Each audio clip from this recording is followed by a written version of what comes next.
علی سیدنا و نبینا و مولانا محمد مبارک وسلم نحمدہ و نصلی علی رسول الکریم۔ یہ ختم بخاری شریف کی تقریب ہے۔ اس مناسبت سے میں حدیث کی اہمیت اور جمع حدیث میں محدثین کرام کی کاوشوں کا کچھ ذکر کروں گا اور امام بخاری کے کچھ حالات بھی، پھر اس کی آخری حدیث کا ختم ہوگا۔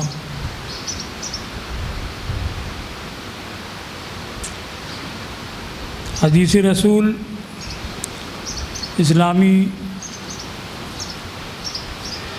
احکام و اعمال کا سرچشمہ ہے، اور قرآن کے بعد سب سے اہم ماخذ حدیث ہی ہے، اور قرآن کے سمجھنے کے لیے حدیث ضروری ہے، اس لیے کہ قرآن کے معانی تک رسائی ہر ایک کے بس کی بات نہیں ہے۔ قرآن میں کچھ چیزیں تو ایسی ہیں جو عام ہیں، ہر زبانداں ان کو سمجھ سکتا ہے، لیکن کچھ چیزیں وہ ہیں جو بیان رسول کے بغیر سمجھی نہیں جا سکتی ہیں۔ اس لیے ارشاد ہوا ما انزلنا الیک الذکر لتبین للناس ما نزل الیہم ولعلہم یتفکرون۔ ہم نے ذکر کو اتارا تاکہ تم لوگوں کے سامنے کھول کر کے اسے بیان کر دو، اور تاکہ وہ فکر کریں، غور کریں، خود بھی سمجھنے کی کوشش کریں۔ تو ایک حصہ قرآن کا وہ ہے جو اہل زبان سمجھتے ہیں، اور دوسرا وہ ہے جو رسول اللہ صلی اللہ تعالیٰ علیہ وسلم کے بیان کے ذریعے سمجھا جاتا ہے، اور کچھ وہ ہے جو مجتہدین کی نظر کے لیے، ان کے غور و فکر کے لیے اور ان کے اجتہاد کے لیے چھوڑ دیا گیا ہے، جس کو وہ اپنی فکر رسا سے حل کرتے ہیں۔ اسی کو فرمایا وَلَعَلَّهُمْ يَتَفَكَّرُونَ۔ یہ سمجھنا کہ قرآن ہی سے ہم سب کچھ اخذ کر سکتے ہیں اور حدیث کی ضرورت نہیں ہے، یہ بڑی غلط فہمی ہے، غلط روی ہے، گمراہی ہے۔ اس لیے کہ قرآن کے ساتھ اللہ تعالیٰ نے حکمت کا بھی ذکر کیا ہے۔ سرکار کے بارے میں وَيُعَلِّمُهُمُ الْكِتَابَ وَالْحِكْمَةَ کہ وہ ان کو کتاب اور حکمت کی تعلیم دیتے ہیں۔ یہ فرمایا ہے کہ حکمت وہی سنت ہے، تو رسول اللہ صلی اللہ تعالیٰ علیہ وسلم نے قرآن کی بھی تعلیم دی ہے اور سنت کی بھی تعلیم دی ہے۔ جو یہ دعویٰ کرتے ہیں کہ قرآن ہی سے سارا کام ہو جائے گا، تو وہ 2 رکعت نماز قرآن سے پڑھ کر کے دکھائیں۔ قرآن میں صرف اتنا ہے وَأَقِیمُوا الصَّلَاۃَ، زبان عرب کا سہارا لے تو صلاۃ کے معنی دعا، تو معنی ہوگا کہ دعا کو قائم کرو، حالانکہ یہ مراد نہیں ہے۔ نماز ایک رکن مخصوص ہے اور اس کی ادائیگی کا حکم دیا گیا ہے، لیکن ادائیگی کیسے ہوگی؟ پہلے قیام ہوگا کہ رکوع ہوگا، پہلے رکوع ہوگا کہ پہلے سجدہ ہوگا، اور اس کے اوقات کیا ہیں؟ تو آج ہم جانتے ہیں کہ 5 اوقات ہیں، لیکن قرآن سے صراحتاً اس کو نکالنا مشکل ہے کہ یہ 5 اوقات ہیں۔ پھر اوقات یہ 5 ہیں تو کب شروع ہوں گے، کب ختم ہوں گے، یہ بھی قرآن سے نہیں معلوم ہوتا ہے۔ پھر ہر وقت میں کتنی رکعتیں فرض ہیں، یہ بھی قرآن سے نہیں معلوم ہوتا ہے۔ یہ رسول اللہ صلی اللہ تعالی وسلم کے عمل سے، قول سے، بیان سے معلوم ہوتا ہے۔ اسی لیے سرکار نے ارشاد فرمایا صلو کما رأیتمونی اصلی، تم نماز ادا کرو جیسے مجھ کو نماز پڑھتے ہوئے دیکھو۔ قرآن میں فرمایا وَلِلَّهِ عَلَى النَّاسِ حِجُّ الْبَيْتِ مَنِ اسْتَطَاعَ إِلَيْهِ سَبِيلًا، جس کو استطاعت ہو وہ خانہ کعبہ کا حج کرے، لیکن حج کیا ہے، کہاں سے شروع ہوگا، کہاں سے کہاں ختم ہوگا، کس طریقے سے ادا کیا جائے گا، قرآن سے اس کو کوئی ثابت نہیں کر سکتا۔ یہ رسول اللہ صلی اللہ تعالی وسلم کے بیان اور ان کے عمل ہی سے معلوم ہوتا ہے۔ اس لیے اس طریقے سے اور بھی معاملات ہیں، عبادات کے علاوہ معاملات میں بھی کیا جائز ہے، کیا ناجائز ہے، کیا بیع صحیح ہے، کیا بیع فاسد ہے، یہ سب قرآن سے نہیں معلوم ہوتا ہے۔ تو بغیر بیان رسول کے، بغیر سنت رسول کے اسلام پر عمل ہو ہی نہیں سکتا ہے۔ اس لیے سنت وہ سرچشمہ ہے جس سے ہم احکام حاصل کرتے ہیں اور جس کی مدد سے ہم قرآن کو سمجھتے ہیں۔ اسی لیے صحابہ کرام نے ہر دور میں، صحابہ کرام نے اپنے اپنے دور میں اور ان کے بعد تابعین، تبع تابعین سب نے سنت کی حفاظت کی کوشش کی، اور سرکار نے جس طریقہ سے فرمایا اس طرح سے یاد کرنے، لوگوں تک پہنچانے اور لوگوں کو بتانے کی کوشش کی۔ خود رسول اللہ صلی اللہ تعالیٰ علیہ وسلم نے اس کی ترغیب دی، اس کی تاکید فرمائی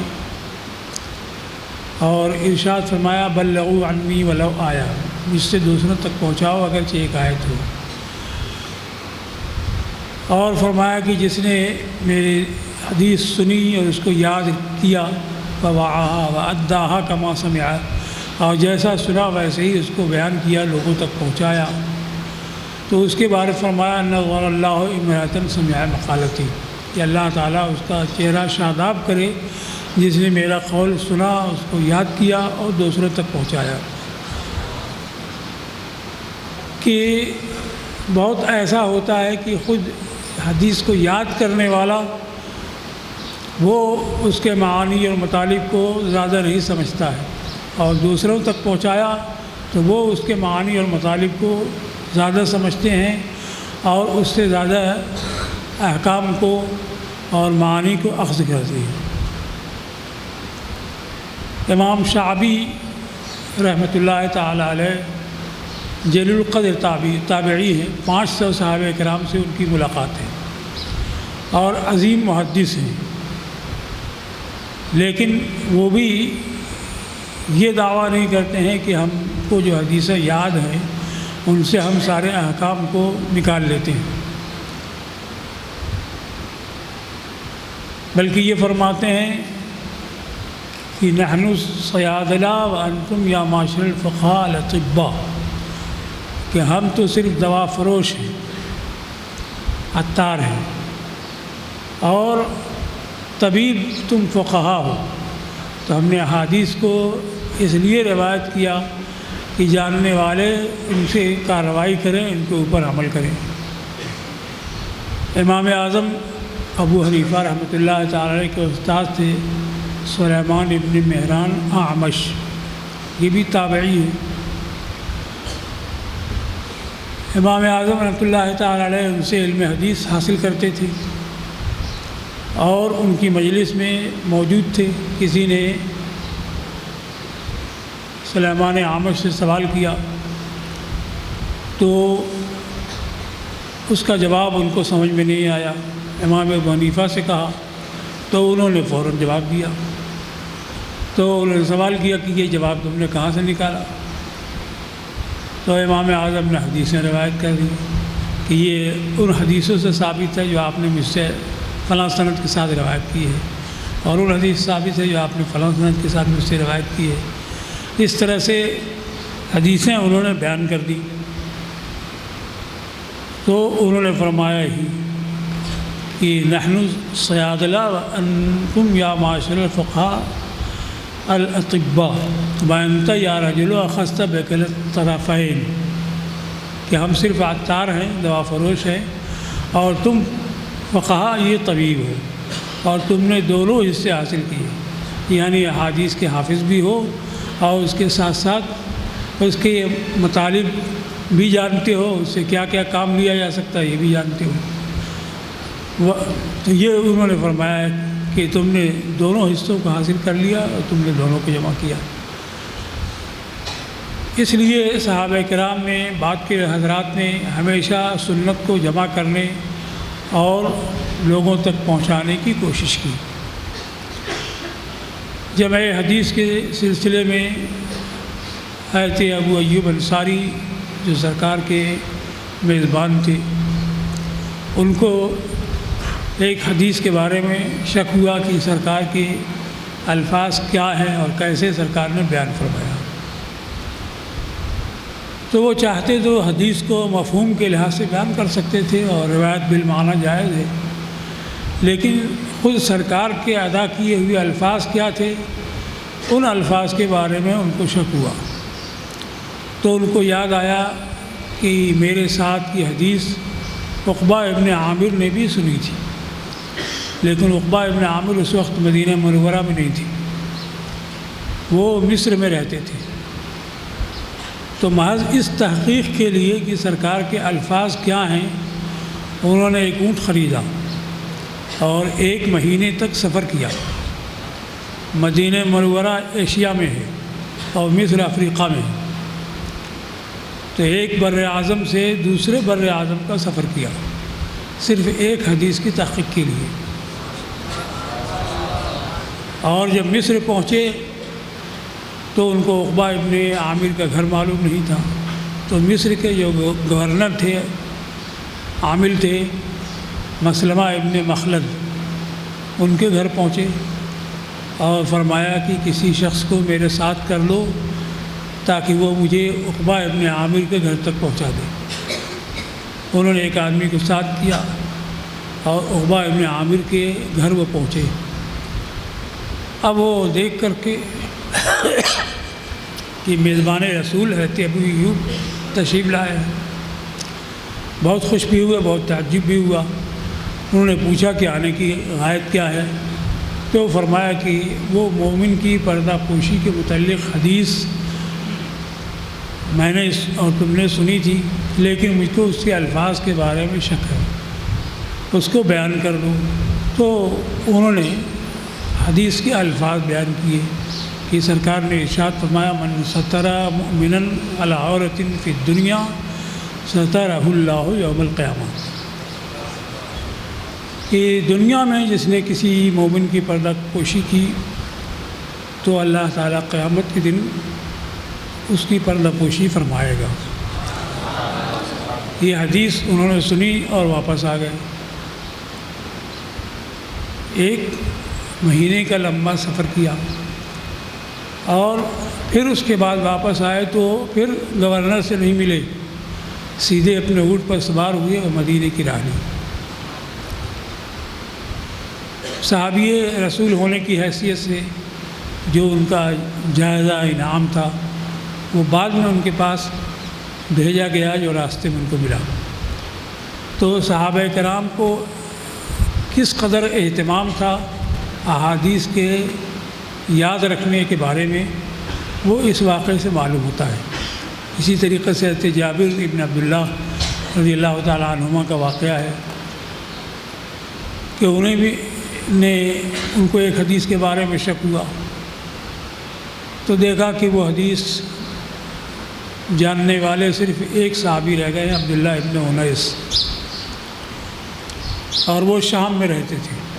تو 1 مہینہ انہوں نے شام کا سفر کیا اور وہاں جا کر کے ان سے پوچھا کہ وہ اعمال کے بدلے کے بارے میں، قصاص کے بارے میں جو حدیث ہے وہ کس طرح سے ہے، تم بیان کرو۔ تو انہوں نے بتایا کہ سرکار نے ارشاد فرمایا، یحشر اللہ الناس یوم القیامہ فینادیہم بصوت یسمعہ من بعد کما یسمعہ من قرب، انا الملک الدیان لا ينبغی ان يدخل اہل الجنۃ الجنہ حتی وعلیہ وواحد من اہل النار یطلبہ بمظلمۃ حتی یختصہ حتی اللطمہ، کہ اللہ تعالیٰ روز قیامت لوگوں کو جمع فرمائے گا اور ان کو ندا کرے گا ایسی آواز سے کہ جس کو دور والے بھی ویسے ہی سنیں گے جیسے کہ قریب والے سنیں گے۔ فرمایا گیا انا الملک الدیان، میں ہوں جزا دینے والا، بدلہ دینے والا شہنشاہ۔ اہل جنت میں سے کوئی بھی جنت میں نہ جائے اس حالت میں کہ کوئی دوزخ والا اس سے کسی ظلم کا بدلہ چاہتا ہو، یہاں تک کہ وہ بدلہ لے لے، یہاں تک کہ تماچا بھی اگر کسی کو مارا ہے تو اس کا بدلہ وہ لے لے، پھر وہ جنتی جنت میں جا سکتا ہے۔ یہ الفاظ حدیث انہوں نے حضرت عبداللہ ابن انیس سے سنے اور واپس آئے۔ تو محض ایک ایک حدیث کی تحقیق کے لیے صحابہ کرام اس طرح کے طویل سفر کرتے تھے، اور سننے سنانے کی محفل روزانہ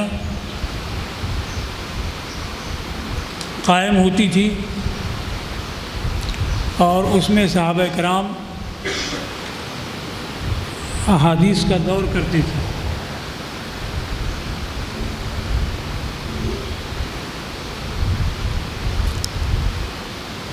اس طرح سے حدیثیں محفوظ رہ سکی ہیں، اور ان کے بعد تابعین نے بھی ان میں کوشش کی ہے اور لمبے لمبے اسفار بھی کیے ہیں۔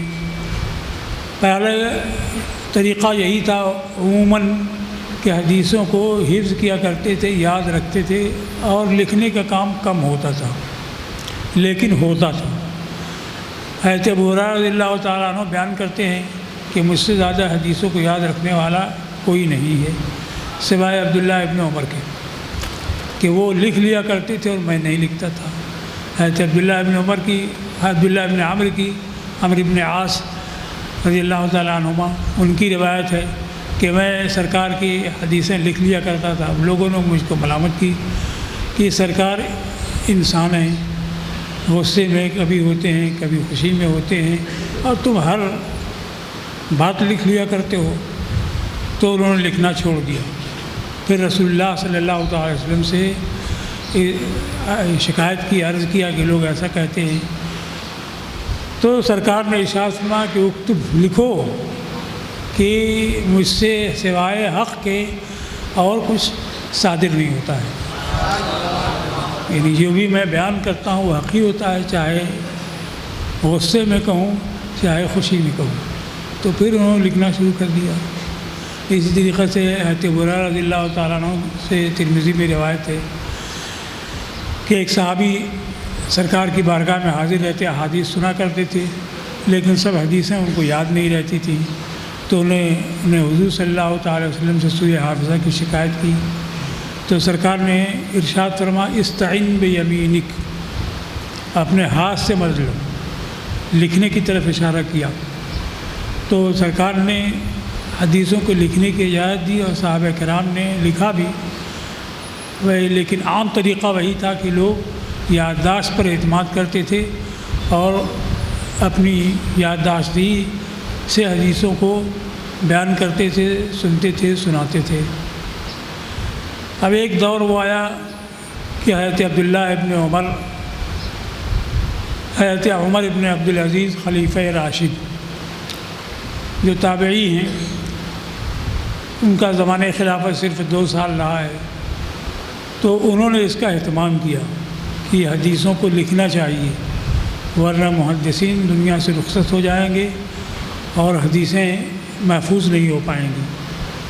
تو امام مالک کی روایت ہے یحییٰ ابن سعید سے، وہ فرماتے ہیں کہ عمر ابن عبدالعزیز نے ابو بکر ابن عمرو ابن حزم کو خط لکھا کہ انظر ما کان من حدیث رسول اللہ صلی اللہ علیہ وسلم و سنتی اور حدیث عمر اور نحو ذاک فاکتبہ لی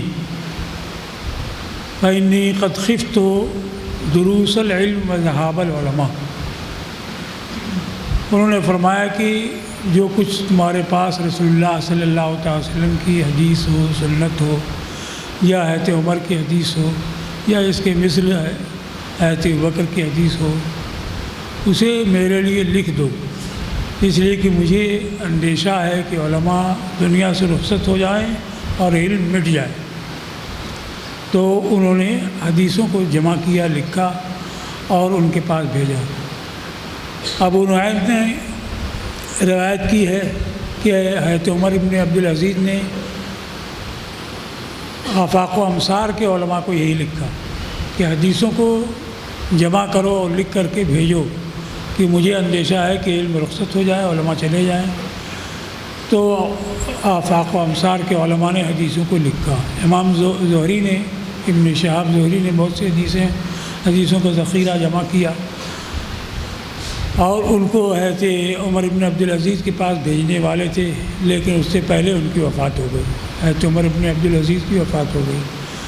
تو سرکاری پیمانے پر انہوں نے یہ کوشش کی کہ حدیثوں کو جمع کیا جائے، اور ان کی کوشش کے مطابق محدثین نے اس پر توجہ دی اور حدیثوں کو لکھنا بھی شروع کیا، اور لکھ کر کے انہوں نے محفوظ کر دیا تاکہ بعد والے بھی اس سے مستفید ہو سکیں۔ اور عام طور سے اعتماد حفظ پر ہوتا تھا۔ امام اعظم رحمۃ اللہ علیہ کے نزدیک کسی راوی کی روایت اس وقت تک مقبول نہیں جب تک کہ اس نے سننے سے کے وقت سے لے کر کے بیان کرنے کے وقت تک حدیث کو حفظ نہ رکھا ہو۔ دوسرے حضرات کے نزدیک تو حدیث کتاب کے ذریعے اگر کوئی روایت کرتا ہے تو بھی مقبول ہوتی ہے، معتبر ہوتی ہے، اور امام اعظم کے نزدیک کڑی شرط ہے، اس لیے امام اعظم سے مرویات کم ہیں۔ تو اس طریقے سے محدثین نے کوشش کی تو حدیثیں جمع ہو سکیں۔ اب بہت سے حضرات نے مسانید لکھی۔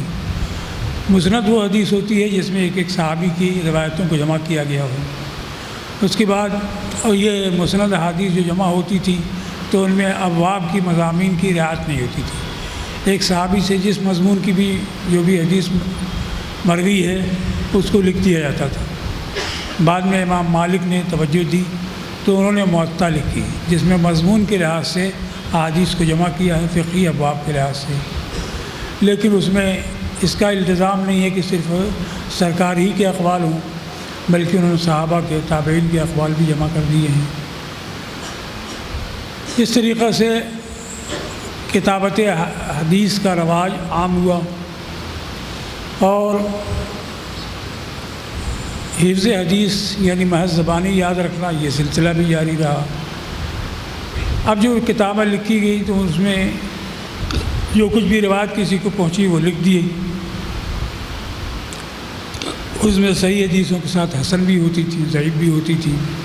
تو امام اور محدث ہیں اسحاق بن راہویہ، وہ امام بخاری کے استاد ہیں۔ انہوں نے ایک بار کہا کہ کاش کوئی شخص صرف صحیح احادیث پر مشتمل مجموعہ تیار کرتا۔ تو امام بخاری کے دل میں یہ بات بیٹھ گئی اور انہوں نے عزم کر لیا کہ میں احادیث صحیحہ کو جمع کروں گا۔ اب اس کے لیے انہوں نے اہتمام کیا کہ صرف صحیح احادیث کو لکھا جائے۔ تو امام بخاری کو 1,00,000 حدیثیں یاد تھیں۔ اب 1,00,000 احادیث میں سے انہوں نے صحیح احادیث کو اس طرح سے منتخب کیا اور لکھا کہ ہر حدیث کو لکھنے سے پہلے غسل کرتے، جیسا کہ ان کا بیان ہے، اور غسل کرنے کے بعد استخارہ کرتے، کیونکہ حدیث کا صحیح ہونا وہ کچھ شرطوں کی وجہ سے ہوتا ہے۔ یہ شرطیں راوی میں پائی جاتی ہیں، عادل تام ضبط ہے، ثقہ ہے، اور حدیث میں کوئی شذوذ نہیں ہے، علت نہیں ہے۔ تو یہ محدث کی اپنی ثوابدید پر ہوتا ہے، وہ دیکھتا ہے کہ یہ تمام راوی اس صفت کے حامل ہیں تو ان کو صحیح مانتا ہے، تو وہ استخارہ اس کے بعد کرتے کہ میں نے جس کو صحیح سمجھا ہے واقعتاً وہ صحیح ہے کہ نہیں۔ جب ان کے استخارہ میں یہ بات جم جاتی کہ حدیث صحیح ہے تب اس کو درج کرتے۔ اس طرح سے 16 سال کی مدت میں انہوں نے بخاری کو جمع کیا۔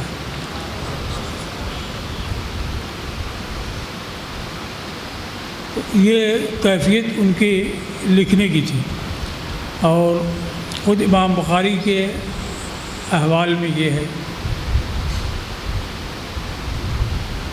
کہ وہ 13 شوال 194 ہجری میں پیدا ہوئے،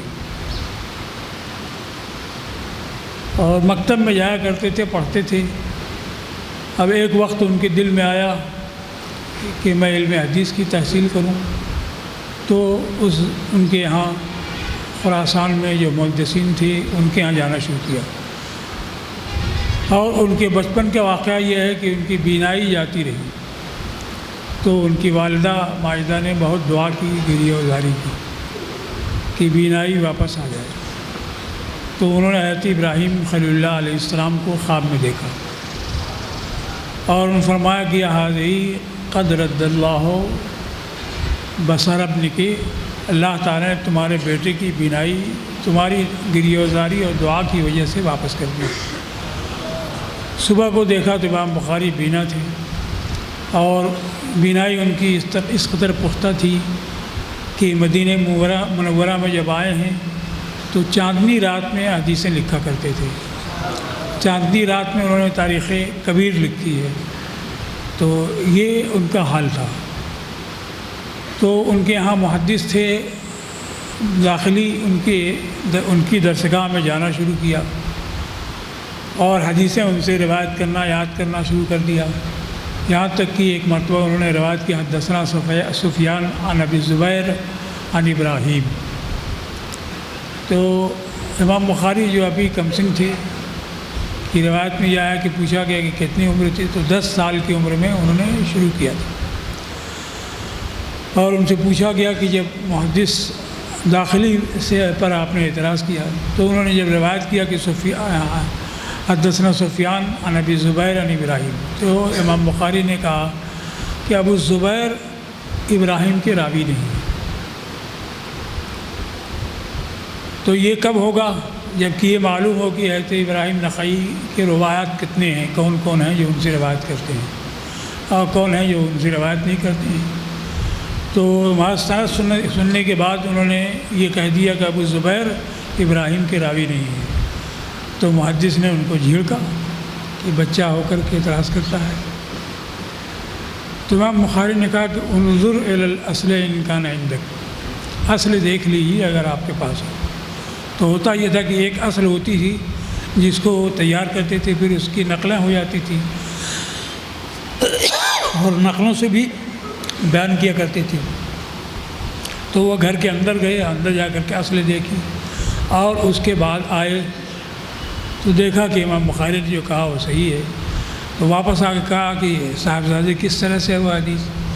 تو انہوں نے کہا کہ ہوا ابو الزبیر، ہوا الزبیر وہ ابن عدی حدثنا سفیان عن الزبیر، کہ یہ حضرت سفیان کی روایت زبیر سے ہے، اور زبیر ابن عدی ہے، وہ ابراہیم سے روایت کرتے ہیں۔ تو انہوں نے کہا کہ تم نے سچ کہا، اور پھر ان کے بتانے کے مطابق اپنی نقل میں اصلاح کر لی۔ تو ان سے پوچھا گیا کہ اس وقت امام بخاری کی عمر کتنی تھی؟ تو امام بخاری سے پوچھا گیا کہ اس وقت آپ کی عمر کتنی تھی؟ تو انہوں نے کہا 11 سال۔ تو گویا کہ 10 سال کی عمر میں انہوں نے شروع کیا تھا، ابھی 1 سال میں ان کو اتنی معرفت ہو چکی تھی کہ وہ شیوخ کو اور روات کو پہچانتے تھے، اور اس کی وجہ سے یہ جانتے تھے کہ کون کس کے راوی ہیں، کس کے نہیں ہیں۔ پھر 16 سال کی عمر میں وہ حج کے لیے نکلے اپنی والدہ کے ساتھ، اپنے بھائی احمد کے ساتھ۔ احمد ان سے عمر میں بڑے تھے، تو ان کے بھائی ان کی والدہ کو لے کر کے واپس آ گئے، لیکن امام بخاری وہیں رہے، حجازی میں رک گئے، اور 6 سال رہے۔ وہ حدیث سیکھا کرتے تھے، اخذ کیا کرتے تھے۔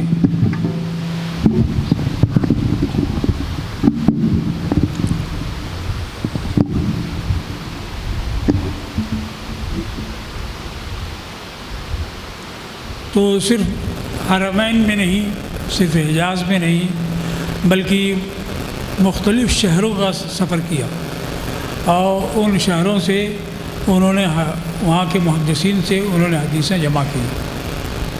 وہ فرماتے ہیں کہ میں مصر، شام اور جزیرہ 2 بار گیا، بصرہ 4 بار گیا، اور کوفہ اور بغداد کتنی بار کہا گیا لا احصی، شمار نہیں کر سکتا ہوں۔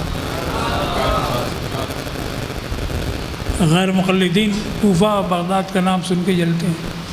کوفہ امام اعظم کا مسکن تھا، اب بغداد ان کا مدفن ہے۔ اگر کوفہ اور بغداد میں علم نہیں تھا تو امام بخاری کو بے شمار مرتبہ وہاں جانے کی ضرورت کیا تھی؟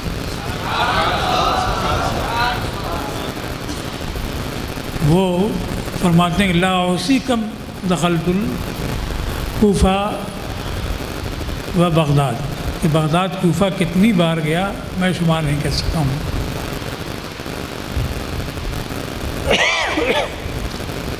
امام بخاری کا زمانہ 194 میں تو ولادت ہے اور 256 میں ان کی وفات ہے، اسی کے درمیان کا 62 سال کا زمانہ ہے، بلکہ 16 سال کی بعد وہ باہر نکلے ہیں۔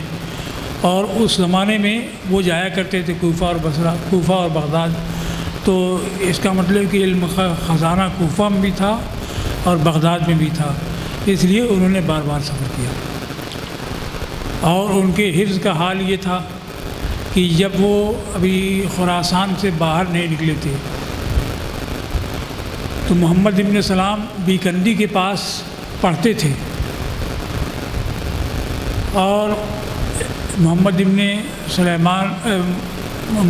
ابن سلام بیکندی کے پاس ایک مرتبہ ایک دوسرے محدث سلیم ابن مجاہد پہنچے، تو اس وقت امام بخاری پڑھ کر کے جا چکے تھے۔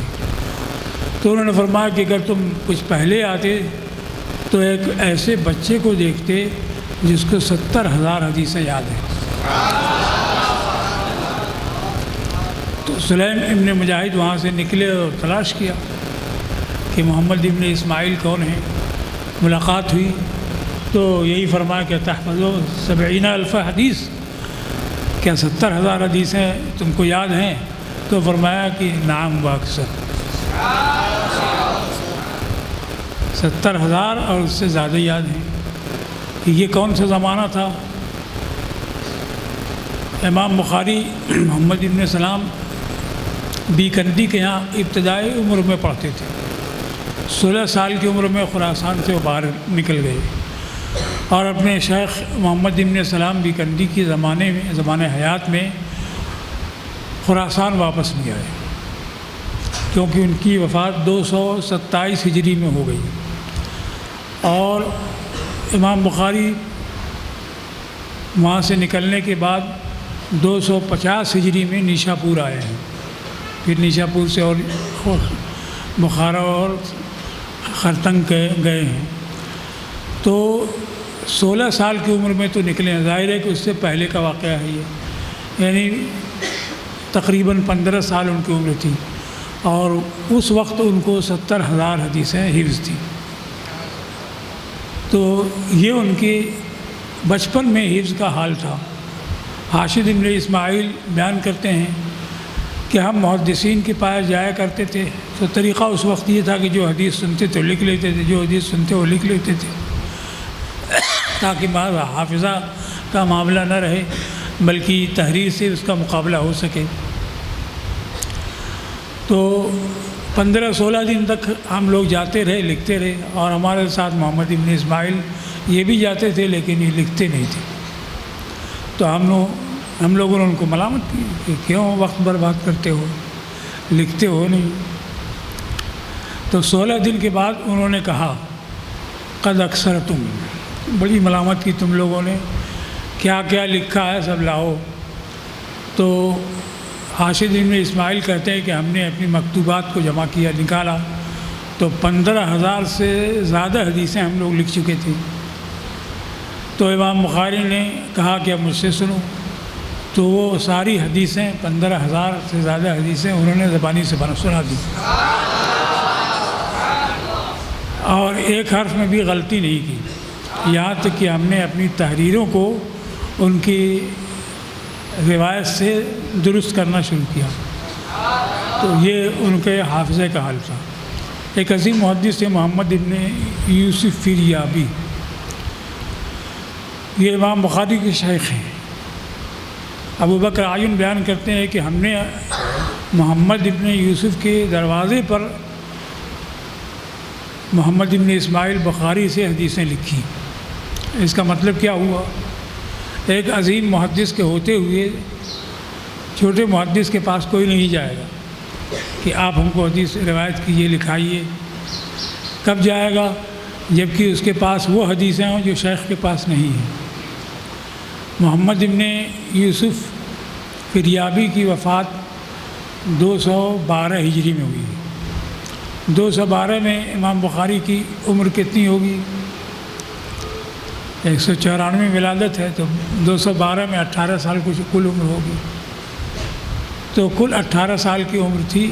ابو بکر عین بیان کرتے ہیں کہ ان کو ابھی سبزہ کا بھی آغاز نہیں ہوا تھا، پوری داڑھی بھی نہیں نکلی تھی، تو اس وقت ان کے حفظ حدیث کا یہ حال تھا۔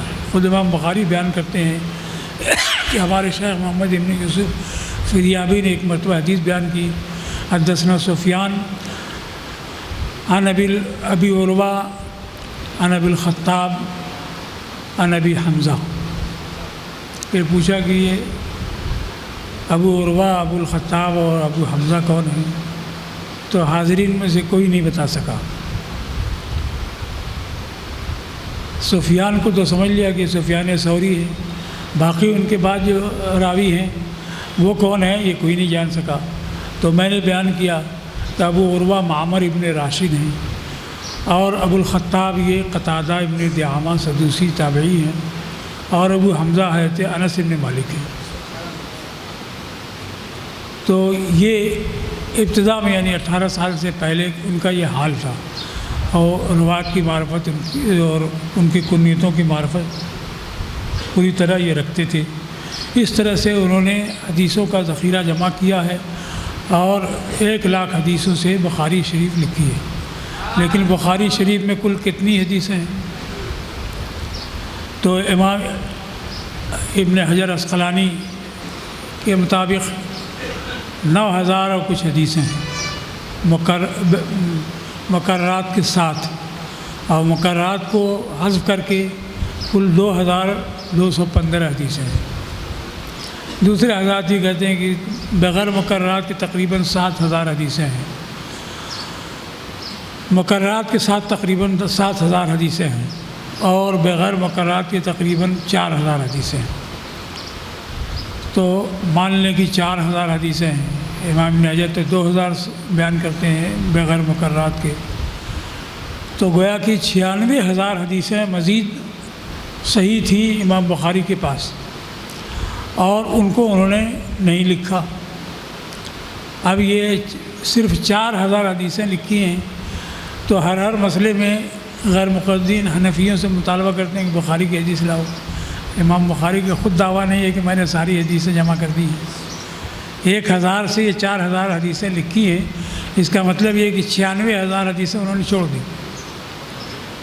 تو اب یہ 96,000 حدیثیں بھی صحیح ہیں، اور اگر وہ صحیح سند کے ساتھ، صحیح روایت کے ساتھ ہم تک پہنچتی ہیں تو ہم کو ان کو لینا، ان پر عمل کرنا واجب ہے۔ معیار یہ ہے کہ راوی روات صحیح ہوں اور صحیح سند کے ساتھ حدیث پہنچتی ہو۔ وہ امام بخاری کے زمانے میں بھی وہی معیار تھا، ان کے بعد بھی وہی معیار تھا۔ اس معیار پر جو حدیثیں پوری اترتی ہیں، چاہے وہ بخاری میں ہو کہ مسلم میں ہو کہ بقیہ سیاہ ستہ میں ہو یا اور احسان میں ہو، سبھی کو قبول کیا جائے گا اور ان کو لیا جائے گا، ان پر عمل ہوگا۔ ورنہ وہی ہوگا کہ صرف 4,000 حدیثوں پہ عمل اور 96,000 حدیثیں متروک کی متروک ہی رہیں۔ تو اس طریقے سے حدیثوں کو جمع کیا گیا ہے اور ان کے اوپر عمل ہو رہا ہے۔ اب یہ حدیث ہے آخری حدیث جو امام بخاری نے آخر میں باب قائم کیا، کتاب التوحید،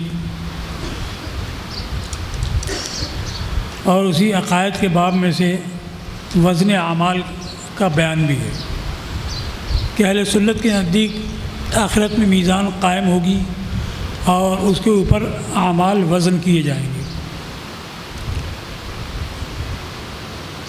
اب یہ قرآن میں آیا والوزن یومئذ الحق، وزن اس دن حق ہے، اور دوسری آیت میں ونضع الموازین القسط لیوم القیامہ، جس کے امام بخاری نے ترجمۃ الباب کا جز بنایا ہے کہ ہم انصاف کی ترازویں قیامت کے دن رکھیں گے۔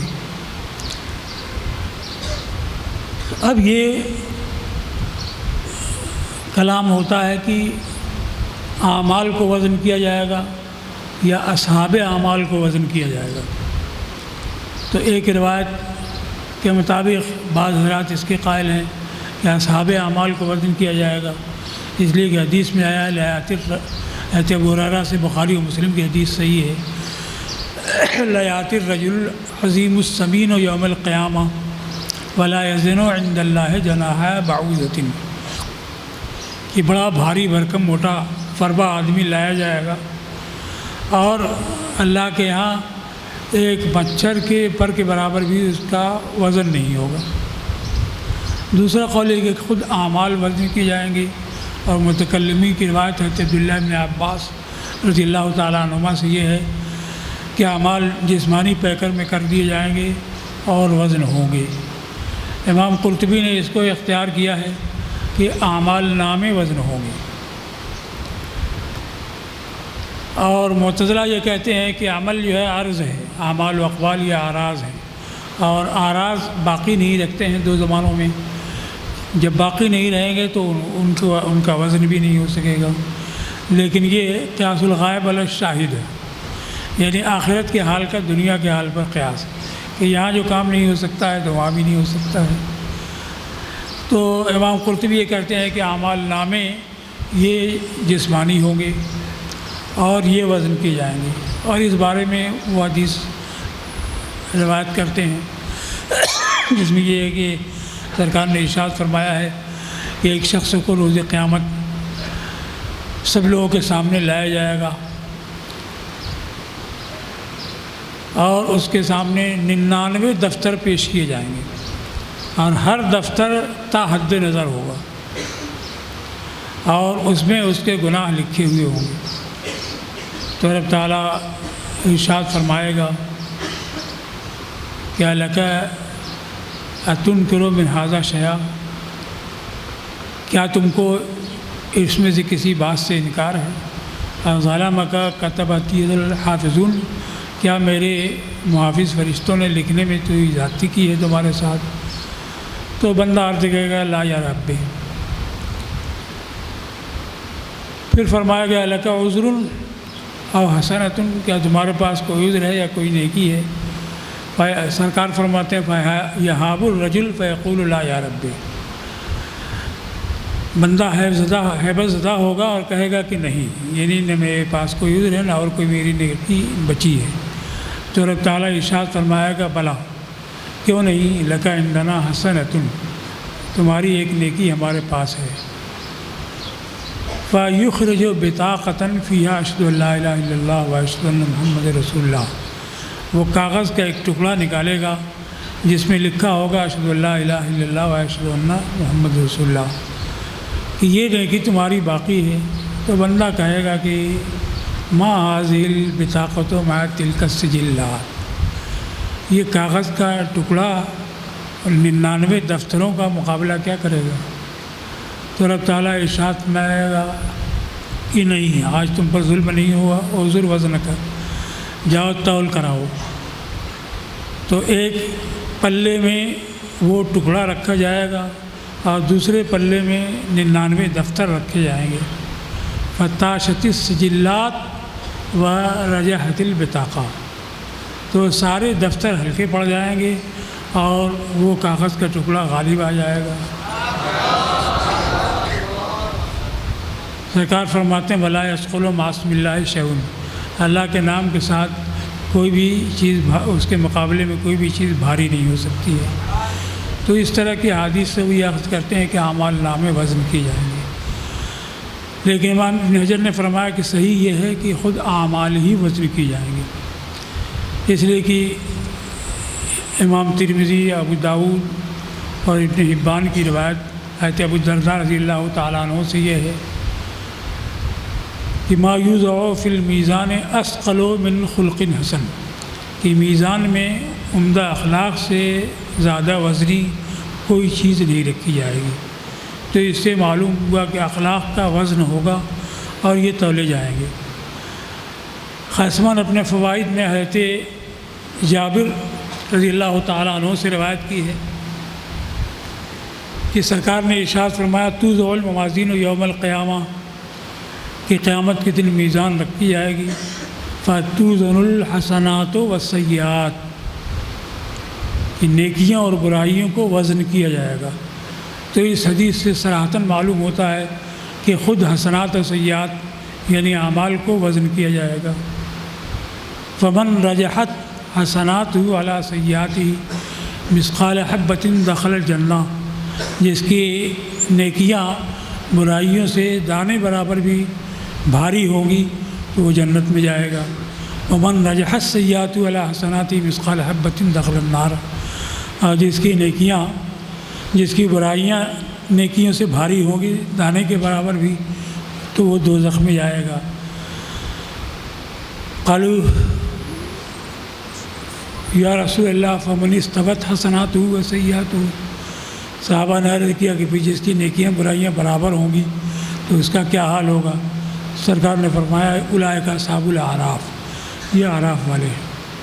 تو اس حدیث میں جو لفظ ہے فتوزن الحسنات والسیئات، کہ نیکیوں برائیوں کو وزن کیا جائے گا، تو اس سے صراحتاً یہ ثابت ہوتا ہے کہ خود اعمال کا وزن کیا جائے گا، اور اعمال قابل وزن ہوں گے، یہ کوئی بعید نہیں ہے کہ اس جہان کا حال دوسرے اس جہان سے مختلف ہوگا۔ خود اس دنیا میں بھی کل جو چیز محال ناممکن سمجھی جاتی تھی آج واقع ہے۔ 100 سال پہلے کوئی نہیں سمجھتا تھا کہ ہم یہاں رہ کر کے امریکہ میں اور دوسرے ملکوں میں لوگوں سے بات کریں گے، ان کی بات سنیں گے۔ اگر کوئی کہتا کہ میں یہاں رہ کر کے امریکہ میں بات کرتا ہوں، سنتا ہوں، تو لوگ کہتے ہیں کہ اس کا دماغ خراب ہو گیا ہے، عقلی توازن بگڑ گیا ہے۔ لیکن آج کوئی نہیں کہے گا کہ آج یہ واقع ہے۔ تو خود دنیا میں کل جو چیز عقل میں نہیں آتی تھی، جس کا تصور نہیں ہوتا تھا، آج وہ واقع ہے اور ہو رہی ہے۔ تو دنیا کے بعد برزخ کا معاملہ ہے، وہ بھی الگ ہے، اور برزخ کے بعد قیامت کا معاملہ، آخرت کا معاملہ ہے، وہ بھی الگ ہے۔ تو وہاں کے حال کو یہاں کے حال پر قیاس نہیں کیا جا سکتا ہے۔ امام بخاری نے الادب المفرد میں حضرت ابو سعید خدری رضی اللہ تعالیٰ عنہ سے روایت کی ہے، سرکار فرماتے ہیں یتبع الرجل یوم القیامت من الحسنات امثال الجبال، کہ قیامت کے دن آدمی کے پیچھے پہاڑوں جیسی نیکیاں ہوں گی۔ فیقول انا ھذا، تو بندہ کہے گا کہ اتنی نیکیاں کہاں سے آئیں، یعنی اتنی نیکیاں تو میں نے کی نہیں ہیں، اور میرے حصے میں اتنی زیادہ نیکیاں ہو رہی ہیں، تو یہ کہاں سے آئی؟ فیقال باستغفار ولدک لک، کہ اتنی نیکیاں اس طرح سے ہوئیں کہ تمہاری اولاد تمہارے لیے مغفرت کی دعا کرتی رہی ہے۔ تو یہ سرکار نے جو فرمایا کہ یتبع الرجل امثال الجبال، کہ آدمی کے پیچھے پہاڑوں جیسی نیکیاں ہوں گی، تو یہ محض زبان کا محاورہ نہیں ہے، اس لیے کہ بندہ بھی اس کو دیکھے گا تب وہ کہے گا انا ھذا، یہ کہاں سے؟ تو اس سے معلوم ہوا کہ یہ نیکیاں جسمانی پیکر میں ہوں گی، محسوس ہوں گی، دیکھنے والا ان کو دیکھے گا، اور جب وہ پیکر محسوس میں ہوں گی تو باضابطہ ان کا وزن بھی ہو سکتا ہے، ان کا ثقل بھی ہو سکتا ہے۔ تو یہ حال آخرت کا ہوگا، اور اسی کے ثبوت میں امام بخاری نے یہ ترجمۃ الباب رکھا ہے اور حدیث رکھی ہے، اس کو پڑھ لیں۔ باب قول اللہ وَنَضَعُ الْمَوَازِينَ الْقِسْطَ لِيَوْمِ الْقِيَامَةِ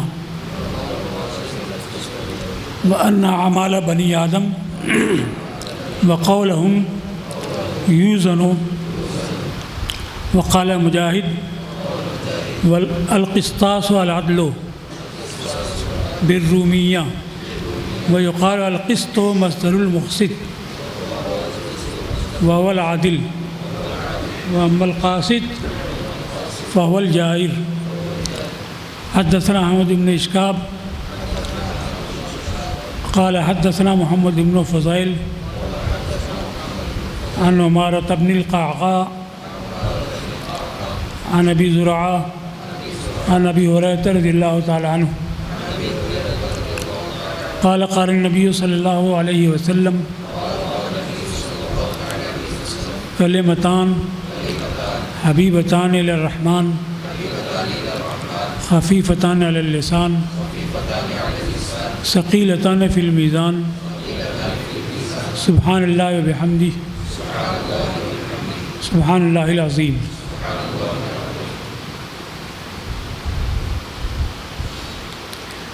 اللہ تعالیٰ کے اس ارشاد کا بیان کہ ہم قیامت کے دن انصاف والی ترازویں رکھیں گے اور اس کا بیان کہ بنی آدم کے اعمال اور اقوال وزن کیے جائیں گے، تو یہ ہے ترجمۃ الباب جو انہوں نے معتزلہ کے رد میں رکھا ہے۔ تو اس سے یہ معلوم ہوتا ہے کہ گمراہوں کا رد کرنا یہ علماء کا فریضہ ہے، ورنہ امام بخاری جیسے محدث زاہد یہ باب ہی نہیں قائم کرتے، لیکن معتزلہ کے رد کے لیے انہوں نے یہ باب رکھا اور اس کو قرآن سے اور حدیث سے ثابت کیا ہے کہ وزن ہوگا۔ اب حدیث کے الفاظ یہ ہیں کہ ہم سے احمد ابن اشکاب اور اشکاب دو طرح سے یہ روایت ہے۔ انہوں نے حدیث بیان کی، انہوں نے کہا کہ ہم سے محمد ابن فضیل نے حدیث بیان کی، وہ عمارہ ابن قعقاع سے روایت کرتے ہیں، وہ ابو زرعہ سے روایت کرتے ہیں، وہ حضرت ابو ہریرہ رضی اللہ تعالیٰ عنہ سے روایت کرتے ہیں کہ نبی کریم صلی اللہ تعالیٰ علیہ وسلم نے فرمایا ہے کہ دو کلمے رحمان کے نزدیک محبوب ہیں،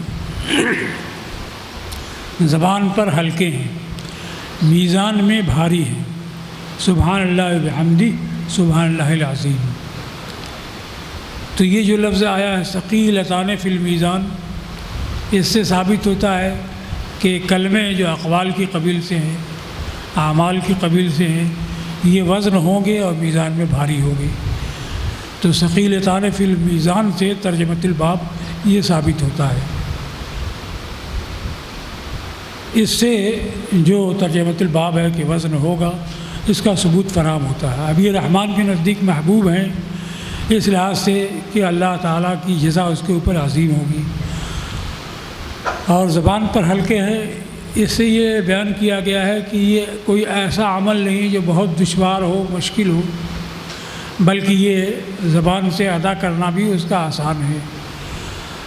اور یہی دو کلمے ایسے ہوں گے جو میزان میں بھاری ہوں گے، وہ ہے سبحان اللہ وبحمدہ سبحان اللہ العظیم۔ صرف سبحان اللہ وبحمدہ کے بارے میں بخاری کتاب الدعوات میں باب فضل التسبیح میں حضرت ابو ہریرہ رضی اللہ تعالیٰ عنہ سے روایت آئی ہے کہ من قال فی یومہ سبحان اللہ وبحمدہ مئۃ مرۃ حطت خطایاہ وإن کانت مثل زبد البحر، کہ جس نے دن بھر میں 100 مرتبہ سبحان اللہ وبحمدہ کہا تو اس کے گناہ مٹا دیے جائیں گے، اگرچہ وہ سمندر کے جھاگ کے برابر ہو۔ امام بخاری کے اشارے ہیں ابن بطال، وہ کہتے ہیں کہ اس حدیث کا مطلب یہ ہے کہ جو اہل صلاح میں سے ہو، نیکی والے ہوں اور رب تعالیٰ کی معرفت رکھتے ہوں، عقائد صحیحہ اعمال صحیحہ رکھتے ہوں، اور اس کے ساتھ ساتھ وہ سبحان اللہ وبحمدہ 100 مرتبہ کہیں، تو ان کے جو کچھ بھی صغائر ہوں گے وہ معاف کر دیے جائیں گے۔ یہ مطلب نہیں ہے کہ کوئی گناہوں میں منہمک رہے اور کبائر کرتا رہے اور 100 مرتبہ یہ پڑھ لیا کرے تو سب کچھ معاف ہو جائے گا۔ یہ تو قرآن میں بھی نہیں ہے۔ قرآن میں یہ ان تجتنبوا کبائر ما تنہون عنہ نکفر عنکم سیئاتکم، بڑے بڑے گناہوں سے بچتے رہو تو ہم تمہارے چھوٹے گناہوں کو مٹا دیں گے۔ بہرحال سبحان اللہ وبحمدہ تنہا اس کی فضیلت یہ ہے کہ سرکار نے فرمایا حطت خطایا ہو وإن کانت مثل زبد البحر، اس کے گناہ مٹا دیے جائیں گے اگرچہ سمندر کے جھاگ کے برابر ہوں۔ اور اس میں دونوں کلمے جمع ہو رہے ہیں، سبحان اللہ وبحمدہ بھی اور سبحان اللہ العظیم بھی۔ اس میں تسبیح جو ہے اللہ تعالیٰ کو تمام نقائص اور عیوب سے پاک بیان کرنے کا نام ہے، اور ہم ان کو تمام کمالات سے موصوف کرنے کا نام ہے۔ تو صفات باری دو طرح کی، ایک تو سلبی ہے کہ یہ خرابیاں، یہ عیوب نہیں ہیں، اور ایک ایجابی ہیں کہ یہ کمالات اس کے لیے ثابت ہیں۔ تو سبحان سے تمام نقائص اور عیوب سے اور ان کے امکان سے اس کی پاکی اور تنزیہ کا بیان ہوتا ہے، اور حمد سے اس کے لیے تمام کمالات کا اثبات ہوتا ہے۔ تو یہ دونوں باتیں جب جمع ہو گئیں، تمام نقائص سے تنزیہ اور تمام کمالات کا اثبات، تو اللہ تعالیٰ کی توصیف اور اس کی ثنا پورے طور سے ادا ہو گئی۔ اس وجہ سے اس کلمے کی انتہائی فضیلت ہے، اور اس کے ساتھ سبحان اللہ العظیم اس کی تکرار ہے، اس لیے کہ سبحان میں وہی تقدیس و تنزیہ کا بیان ہے، اور عظیم وہی ہوگا جو عیوب سے پاک ہو اور کمالات کا جامع ہو۔ تو اس کو دوبارہ ذکر کر دیا گا سبحان اللہ العظیم میں، تو اس کی تاکید اور تکرار ہو جاتی ہے۔ اس وجہ سے ان کلمات کی فضیلت رکھی گئی ہے، سبحان اللہ بحمدہ سبحان اللہ العظیم۔ وآخر دعوانا الحمدللہ رب العالمین۔ دعا کر لیں۔